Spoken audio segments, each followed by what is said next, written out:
What's up, everybody? Welcome back to the Champion Living podcast, the only podcast crossing the lines between the sport of rodeo and fitness. Today's episode, only bands, kind of like OnlyFans, but not. We're talking all about how to work out with resistance bands today. I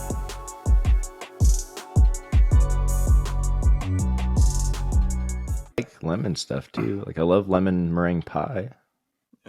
Yeah. Key lime pie is my favorite thing of all time, but the key lime pie LaCroix is good too, though. Dude, that one is good. I will say that for sure. But that limoncello, I don't know. I don't know what the deal is with me. Can't do it. Like passion fruit. We're gonna lose a lot of followers. Watermelon's the fucking best. Really? To me, it is. I don't know that I've had one. To me, it is. I don't think I've had a watermelon one. Well, put some Tito's in there, and it's real it's a good. movie. To me, it's not a good movie. That's my favorite way to consume ranch water or ranch. But LaCroix. Wow. Make a little ranch water. LaCroix. Yeah, is with some good old Tito's. Speaking of which, so I seen this thing, and we've talked about it before. I call it the morning after pill, but it's not right. It's called No Days Wasted, is what those pills are called. That if you get real drunk, you take them, and they're supposed to help break down the acetaldehyde and the from the booze.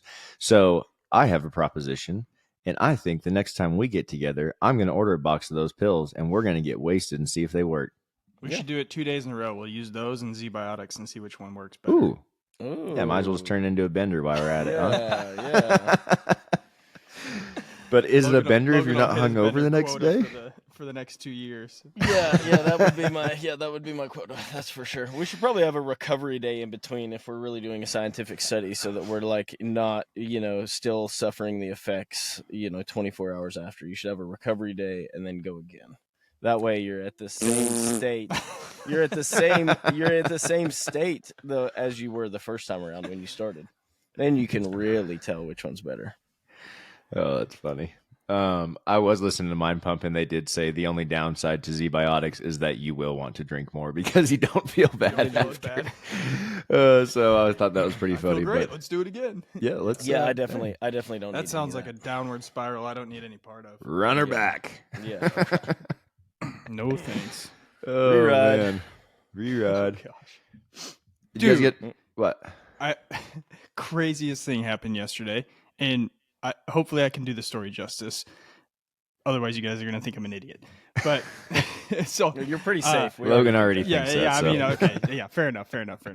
So Heather gets the kids home from the grocery store yesterday. They're both sleeping in the car, so I'm helping her bring them into the house. I lay Charlie down in the bed.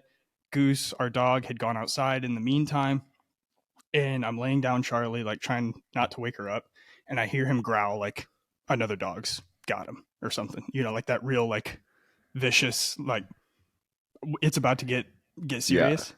So I'm like, crap, Goose is outside. So I yelled at Heather in the other room, and I open up the blinds, and I'm looking out the window, and I expect to see him fighting another dog.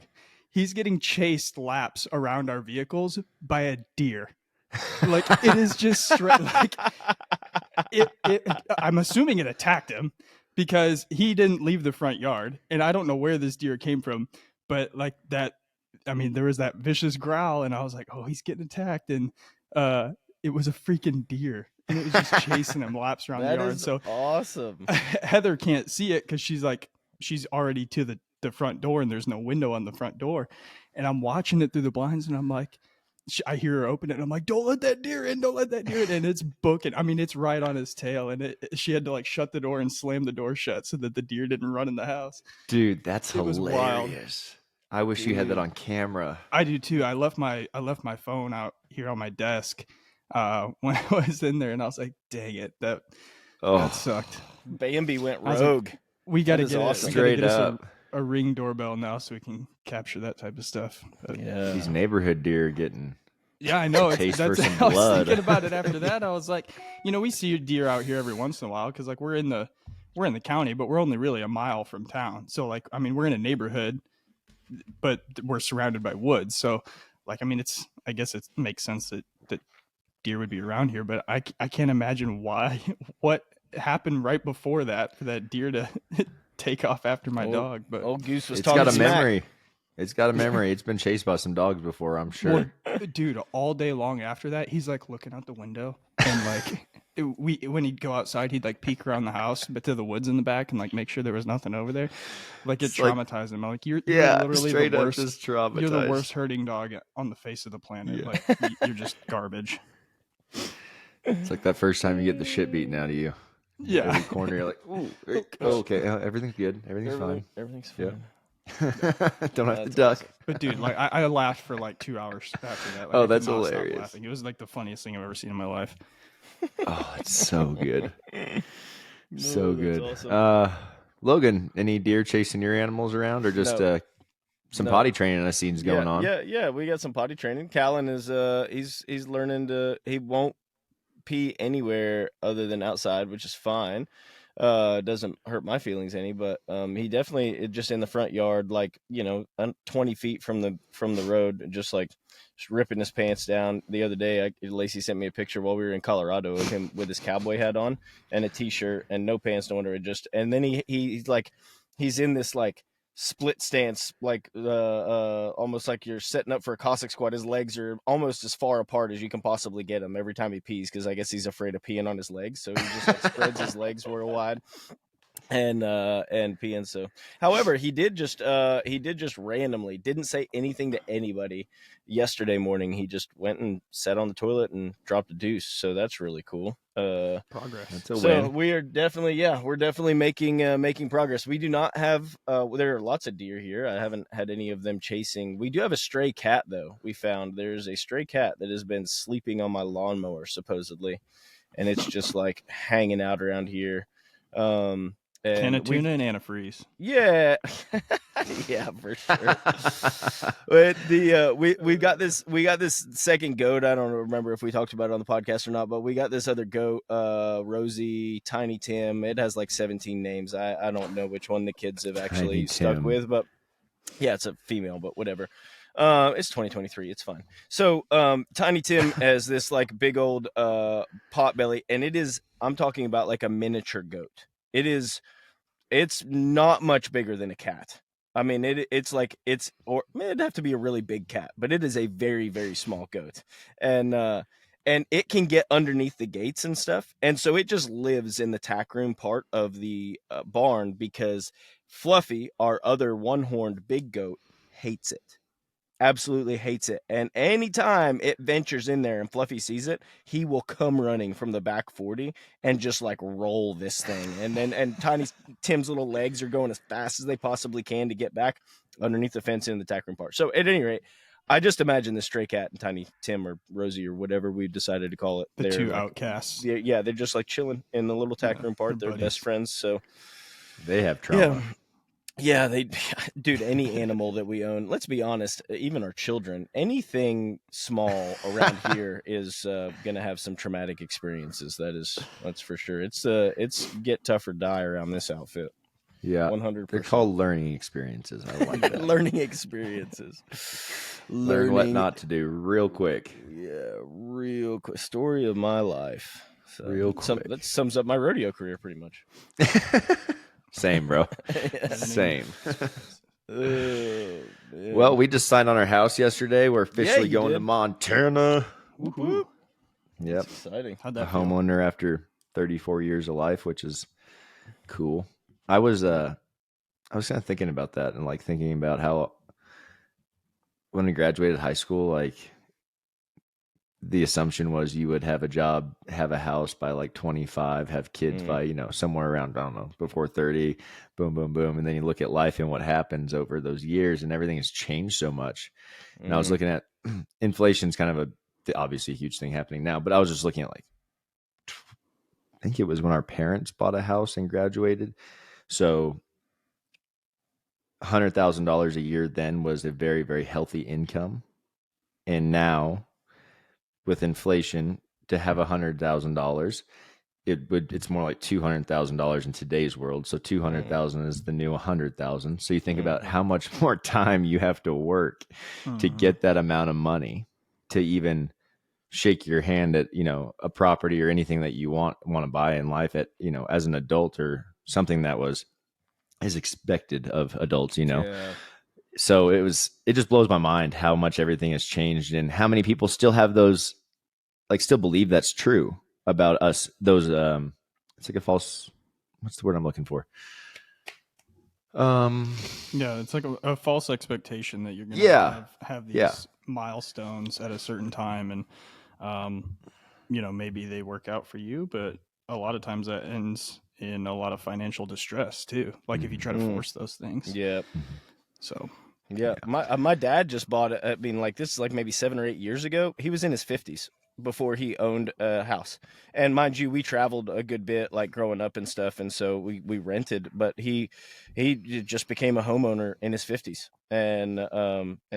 but for the most part, it's the being married and having kids and owning a home by your mid-20s is a thing of the past. And there are like inflation definitely plays a monstrous role in that. We've also had a culture shift in what's acceptable when you graduate college. And it used to be like you graduate college and you go to work. You know what I'm saying? Like you go to work, it's like you graduate college, you still don't know who you are. It's socially acceptable to go spend 3 years in Europe backpacking across the country trying to figure out who, and we have a bunch of like man boys also. So like that plays a role too. In what's going on. And Paul's one of those, not a man boy.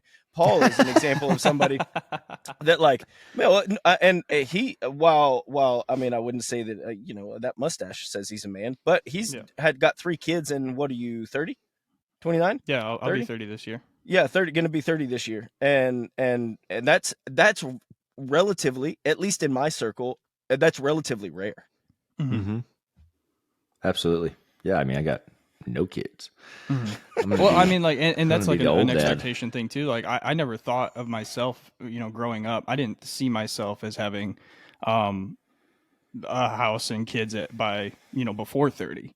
Like I kind of fell in love with like the Rambler type lifestyle, and I was like, this is what I'm gonna do. But then when I met Heather, like her expectations were the exact opposite. And so like she expected like she was going to be married to Prince Charming at 18 years old. She was going to have 2.5 kids before she was 25, like that type, like she had that type of expectation. And mine was like the opposite spectrum, over the course of, your 20s. And so we kind of had to compromise there. We had to meet in the middle and come up with, okay, we'll get married after we're finished with college. I still say that she tricked me into our first baby because she said it would take a few years to happen, and it didn't. It happened right away. So, but no, like we just met in the middle there. I guess pretty much spot on. I think we had our first kid at 24, and now we've got 3 before 30. So, and I don't want to say that like I think that it's wrong to not have kids by the time you're 30. Like I think everybody has to figure out what's best for them and what works for them. Doug has built a wildly successful company, by the time he's 34. Not very many people can say that they've done that. And so I don't think that it's like a right or a wrong thing. It's just it used to be by the time you were 30, you had 6 children. You owned a house. You had 6. You've been working a full-time job for 10 years. At that point in time. And now it's like, we're not really seeing that. We're not seeing that until people in their 40s, a lot of times, if they're having, and we're definitely not having 5 or 6 kids anymore, which I don't think that's a bad thing either, because, life expectancies are getting longer. Yep. The data that we know, or the information we know now, your prefrontal cortex isn't even fully developed until you're 25. Yeah. People used to die in their 30s, like 1,000 years ago. Like that was, like, you didn't live much past 40. Like if you lived beyond 40, like you were doing it. But like you're still a kid before you're even 25. So making a lot of like these serious life altering decisions before then, like maybe not a great idea. Yeah. It's going to be different for everybody, obviously, but, I think waiting to have kids, and like I said, that was what I thought I would do. I don't think that's necessarily a bad thing. And also, just try to kiss Doug's ass is what you're doing.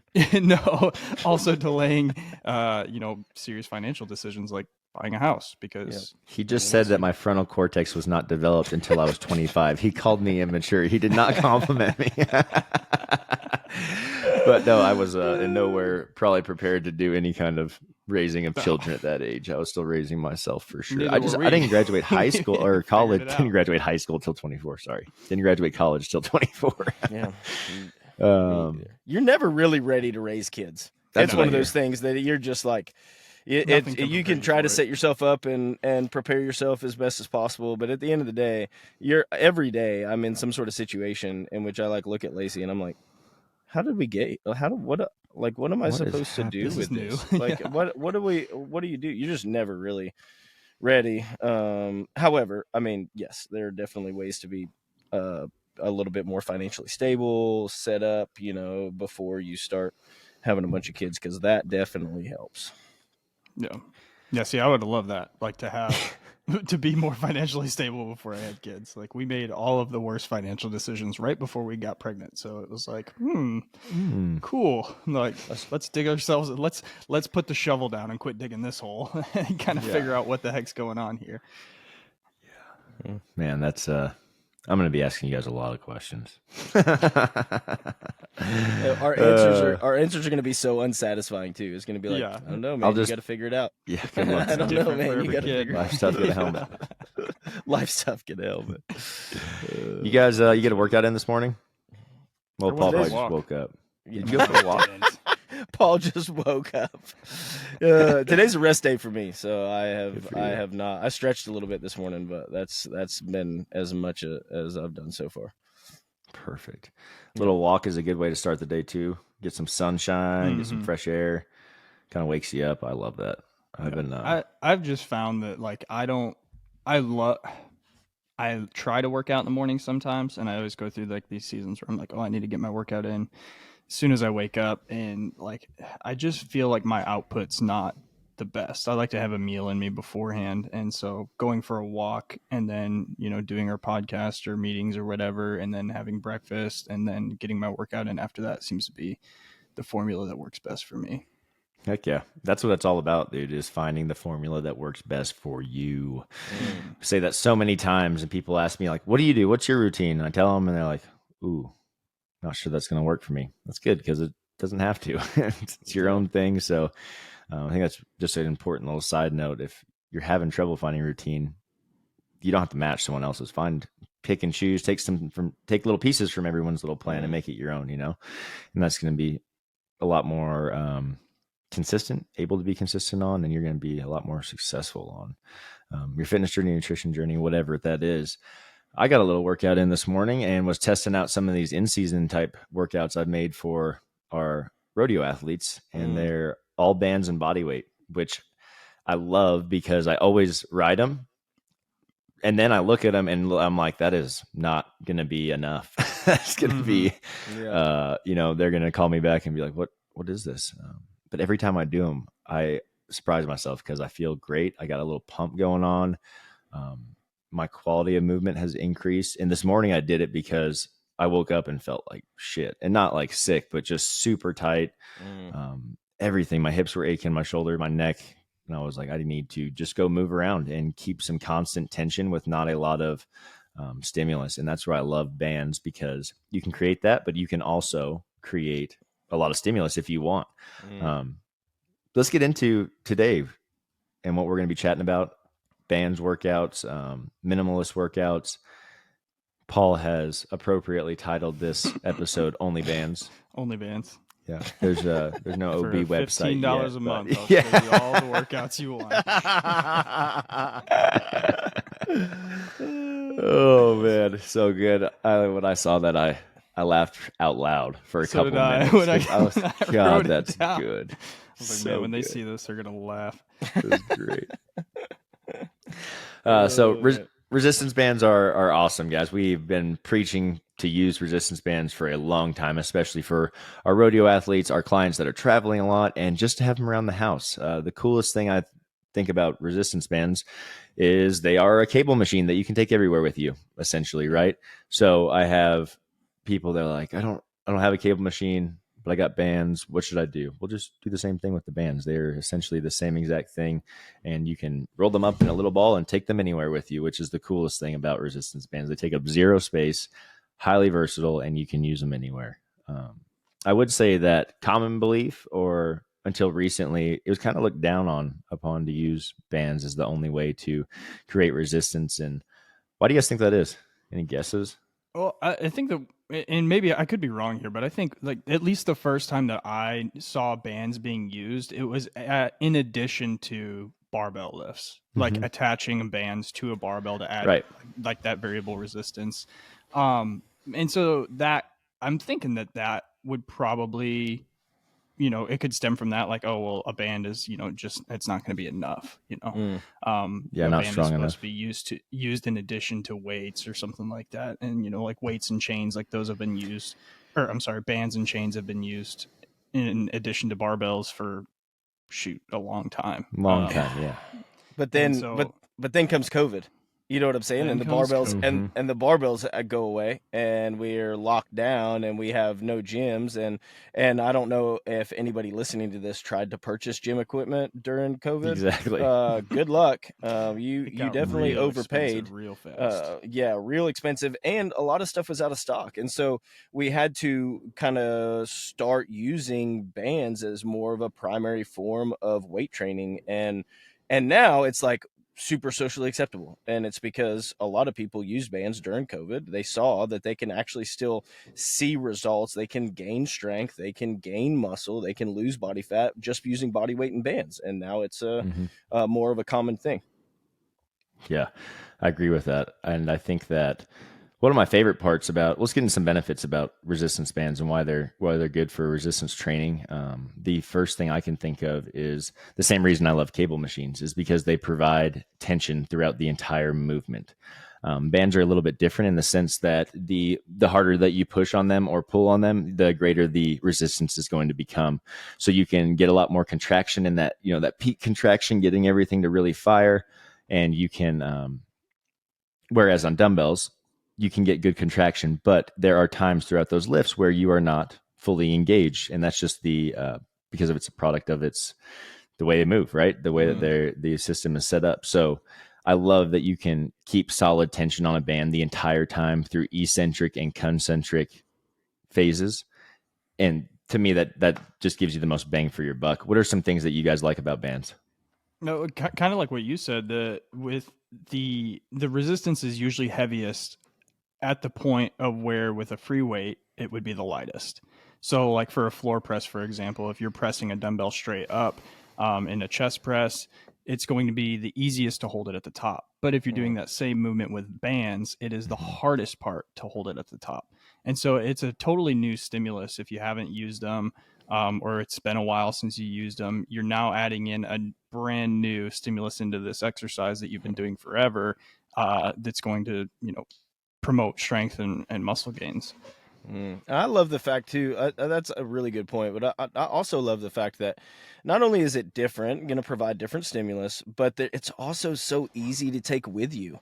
You can take them anywhere. You can, like Doug said, a lot of our in-season programs for our guys that are leaving here at college finals, Reno, not coming home until the end of September. They don't have room. They're not packing around a whole gym with them. They have a little tiny bag, and they've got 6 or 7 different resistance bands, varying tensions in there, and they can pop that bag out, and they've got everything they need for a solid workout, a little active recovery, whatever they might need to be able to use. So just the ability to be able to pack them with you, they don't take up any room. You can throw them in a suitcase. If you don't rodeo and you've got vacations or you've got trips, but you don't want to fall off the wagon, you can throw those bands in your suitcase and take them with you, and you can do full-on workouts anywhere you are, hotel room, park, wherever, with some resistance bands. If I'm leaving the house for more than the afternoon, if I'm going overnight or anything, I'm packing my bands with me every single time. Like they don't leave the house without me. They go either in my backpack or my clothes bag. If I've got room to pack, I might throw a kettlebell in the mix there too. But the bands are the staple. They're going with me every single time. Heck yeah. I've got a couple clients that are moms, and they're all going on summer vacation soon. And I've got one leaving next week for the beach. She's like, I'm just gonna have my bands with me. Can we do bands and body weight, 20, 30-minute workouts just so I can get something in? Absolutely. And I've been training her for 3 years now, and we've done this every year for summer vacation, and she's been super consistent. So it allows her to be able to be consistent in her training still, but also have a ton of time to go enjoy vacation and do whatever she wants.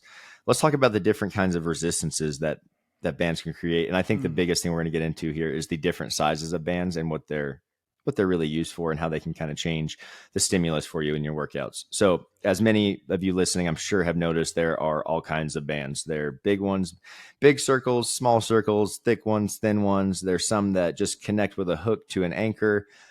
What are the differences here? The glute activation bands, the small little ones that can go around your hips, your ankles, your wrists, whatever. Those are great for prehab, rehab type exercises. The big looped bands can be used for any kind of exercise that you want, like functional bodybuilding.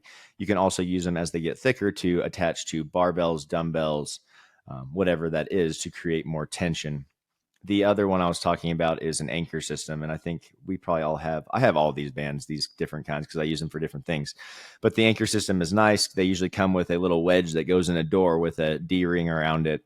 And you can clip a carabiner to it that are going to be hooked to bands. And they are going to have all kinds of different resistances for the bands. And those ones are usually like the tube-shaped ones. Yeah, tube-shaped. They'll have handles or different attachments that you can add on for grip. Yeah. Exactly. And you can use those.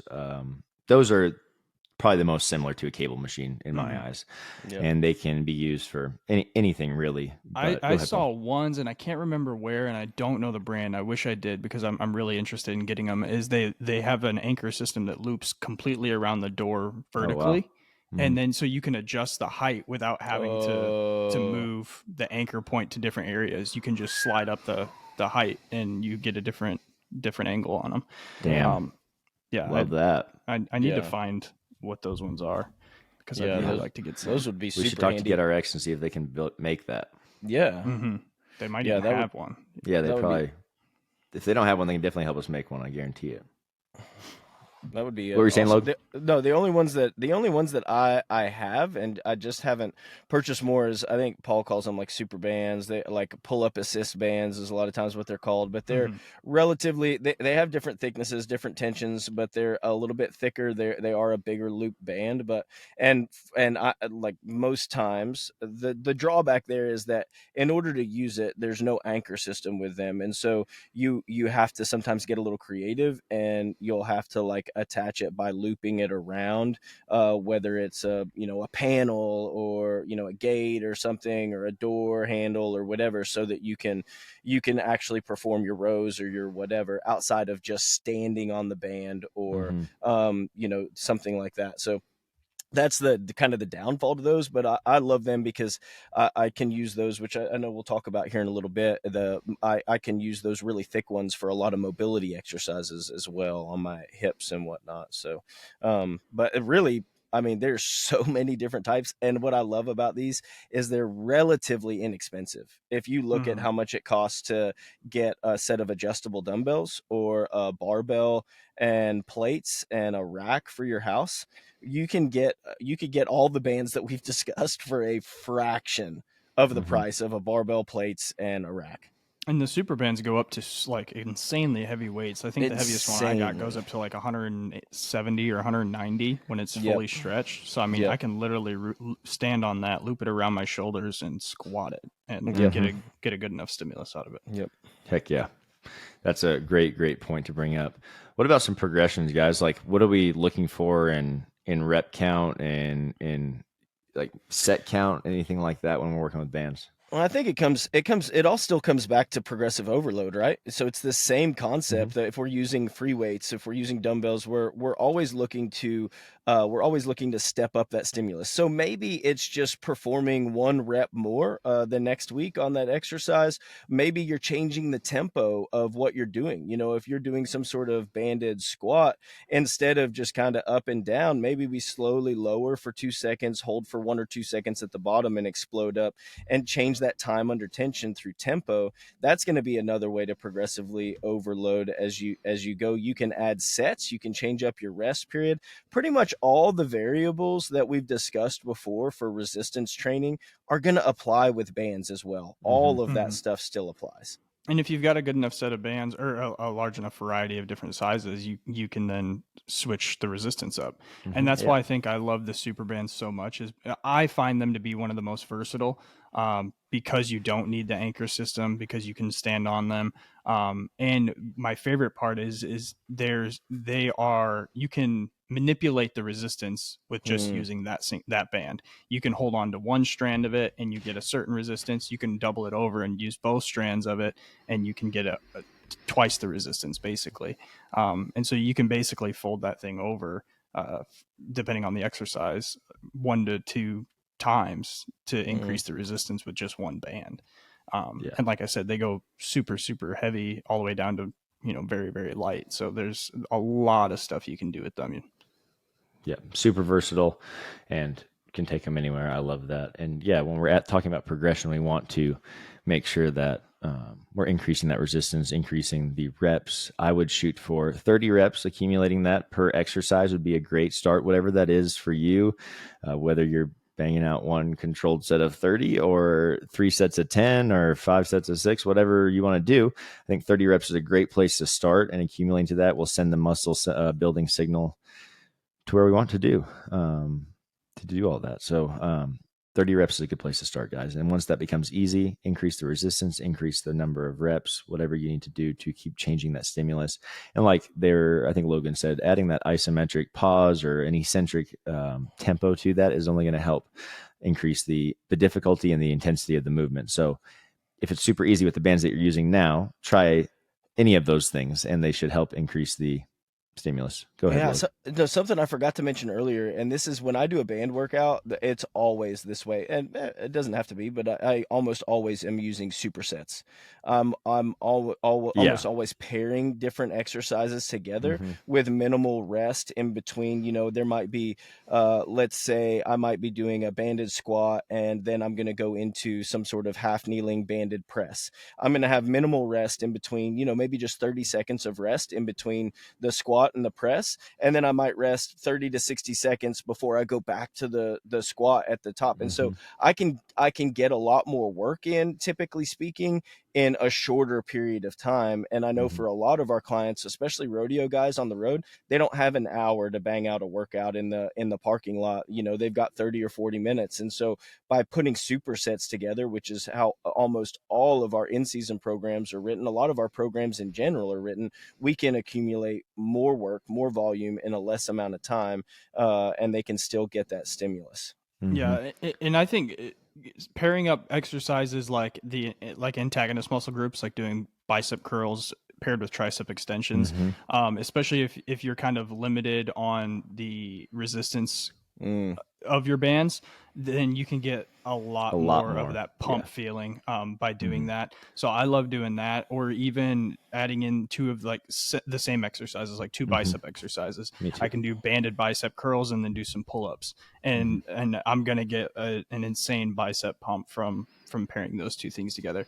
But I like the way that Logan's thinking too, as far as going like an upper body and a lower body, because then you're able to fully rest that specific body part if you have adequate resistance from your bands. But if not, then pairing in either 2 similar exercises or the antagonist muscle groups, like those that can give you a sick pump with very little time. Yeah, that's the best part about bands for me, is being able to get whatever stimulus you want. Logan and you are talking about different things here. The way I set Logan's I usually do that in days that I'm trying to more like active recover. Or I need to get a lot of work done in a short amount of time, and I'm not focused on getting a huge pump. But I usually set up my banded workouts kind of like how Paul's talking, because I am going for, I want to see a pump when I get done. I'm not riding bucking horses anymore. So my goal is to look good and feel good. I pair antagonists, push pull. So I'll do like a chest press with a band, and then I'll go do bent over rows with a band. I'll do, biceps and then do triceps. So trying to chase that pump. I do with my athletes a lot of times set it up the way Logan is. I usually do full body when they're on the road. So it'll be pairing opposites, but throughout the full body. So we'll do, like he said, the squat and vertical press, and then we'll go down to horizontal press with a bend, and then we'll go down and keep continuing on. So all of those are great ways to set up workouts and just show the the versatility of bands and what you can do with them, and that it can be set up any way you want. Another great thing I love about bands is the use of them with mobility drills and being able to stretch. And my hips are the number one thing that I'm so glad I have a thick resistance band to use, because it can create that tension that I need to put on them to actually create a good amount of resistance, so I can get a good stretch in and get the hip capsule to move that I can't create on my own, or unless I have a PT with me, right? So I love that bands are able to get you kind of into a deeper stretch. They can assist you with proper positioning in a stretch as well. If you're having trouble with that mobility, getting you to that right place so you can actually relax and kind of depending on that band to hold you there, but you're sending those signals to your body like, hey, we can relax here and get into this position, and you will progress from there.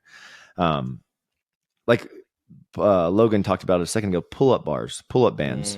Dude, they're great assisters for drills like that. So any kind of, if you're having problems with pull-ups, dude, that's what the pull-up assist bands are for, or to help you get stronger at that position pulling up, right? You start with a heavy band, something that you can, is kind of tough, but gets you up there. And over time, you'll progress to a way thinner band.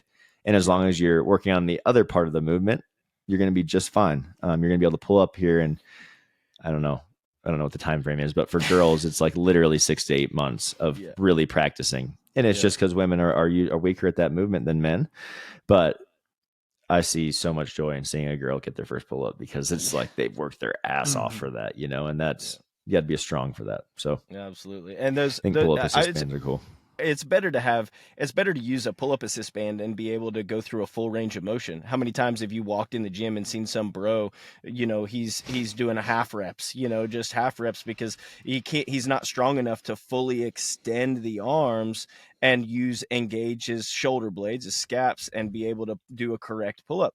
Well, by hanging a band, even if you're strong enough to quote unquote do a set of 5 or 8 pull-ups, incorporating a really light band to make sure that you're going all the way down at the bottom and you're able to get up, it helps with your shoulder mobility, but it's also going to allow you to get stronger in that bottom range of motion and allow you to move better. And that directly translates to all of life.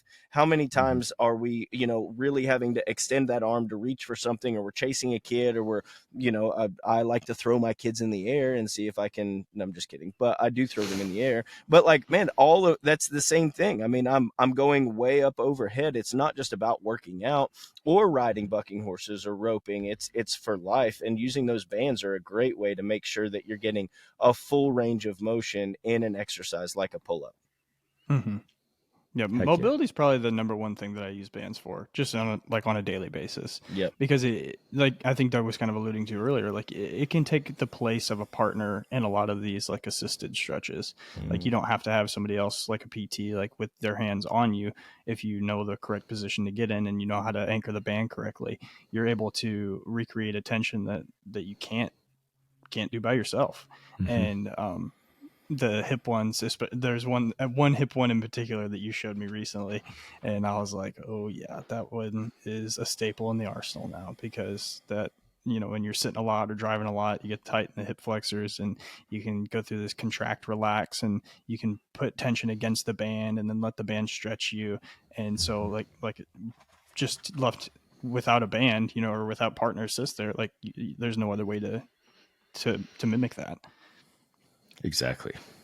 I love them, man. And that I think you're talking about the hip flexor distraction with the reciprocal stretching, man. That is one of my faves. I've been doing that for years. Then the hip capsule distraction is another really, really good one that once I broke my back when I did that and found that stretch, it was like a game changer because it moved everything that I needed to very well. So if anyone's having any pain throughout their hips, things like that, I'd highly suggest checking those out. You can YouTube them. There's also a really, really awesome app that you can check out if you are having problems with mobility. There's a guy named Kelly Starrett, and he's out of California. I've been following him for honestly probably the last decade since I've been in CrossFit and bought a gym. He was like the OG of mobility, and he is an absolute genius when it comes to the body, how it moves, how it works, and being able to not only strengthen it but make it strong in all of those end ranges of motion. So he's got an app called the Ready State app. I don't know how much it is. I can't remember. It might be like free for $19 7 a month, days. $9 You a get month. you get like a 7 or 14 day get a free trial. trial. So it's like, and then it's not much. It's $10 or $15 a month. No. Yeah, but it's worth it. And especially my rodeo athletes, like I have guys that they really need that. And so they've been using them for a while. And I know a lot of guys have helped themselves in a large way using his app. And I know I take stuff from his training all the time and use it. So he's awesome. Highly recommend checking out his content and everything. Again, his name's Kelly Starrett. He does not know who we are. So this is not any kind of plug for him, but we just really love what he is doing and have for a long time. And it works. I've tested it myself. So check him out. Ready State app. It really is the kitty's titties when it comes to mobility. So when it comes to bands, guys, if you follow these steps we just talked about, thinking about progressive overload, increasing the resistance, focusing on quality movement, you should be able to put together a really well-designed band-only workout that you can do anywhere. If you're someone that has limited days, I would say focus on full body. If you're doing 2 or 3 times a week, if you're someone that is able to work out 4 or 5 times a week, 20, 30 minutes with bands, I would highly recommend breaking that down into body parts, or muscle groups, whatever you want to call it. Movement patterns, it can be all of the above, but being more specific with that training day so you can isolate those a little bit more. I would say that is probably for the more advanced athletes. Beginners are probably going to be around that 2 to 3 times per week, and you're going to see plenty of change, plenty of movement towards your goals. So biggest thing here, y'all, get moving. You can do it with bands. You can do it with body weight. You can do it with weights. You don't have to have just one or the other. They're all very versatile and going to create the same results. Guys, until next time, we'll catch you later.